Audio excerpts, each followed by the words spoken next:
मी काल चाकणकरांचा म्हणजे राजीनाम्याच्या नंतर त्यांनी जो एक नाट्य रंगवण्याचा प्रयत्न केला तो बघितला आणि मला हसायला आलं की माणसं किती केविलवारी धडपड करतात.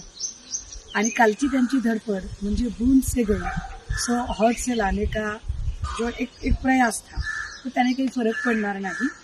मुळात ते नोटीस बिटीस पाठवणं वगैरे ते सोडून द्या. तुमच्या डोक्यावर अटकेची टांगती तलवार आहे त्याचा विचार करा. कारण तुम्ही त्या सगळ्या गोष्टींना अवगत होता. तुम्हाला 1 वर्षापासून कल्पना होती. तुम्ही पीडितेचा आवाज दाबायचा प्रयत्न केला. संघटित गुन्हेगारीचा हा प्रकार होता. त्यामुळे तुमची नार्कोटेस्ट झाली पाहिजे आणि तुमची अटक होणं गरजेचं आहे. या मागणीवर मी ठाम आहे. सगळ्यात महत्त्वाचं गोष्ट की काल राजीनाम्याचे निर्देश गृहमंत्र्यांनी दिले.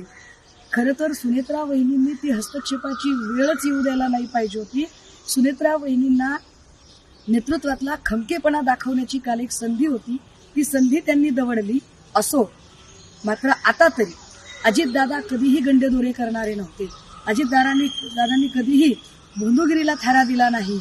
अशी गंडेदोरे अंगारे दुपारे बोंधुगिरी तंत्रमंत्र करणारी बाई जर राष्ट्रवादीच्या प्रदेशाध्यक्षपदावर असेल आणि तिच्यामुळे जर पक्षाची बदनामी होत असेल तर तातडीने तिला महिला प्रदेशाध्यक्ष पदावरून पायउतार केले पाहिजे.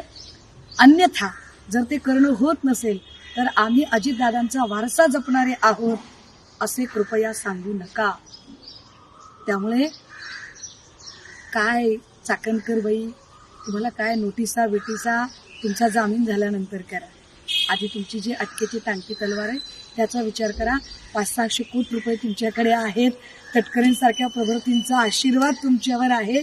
त्यामुळे माझ्यासारख्या सडाफटींग चळवळीतल्या माणसाला तुम्ही धमकावण्याचा नक्की प्रयत्न कराल. परंतु अशा धमक्या गेल्या 25 वर्षापासून आम्ही रोज बघत आलो. मी एन्जॉय करते तुमची धमकी.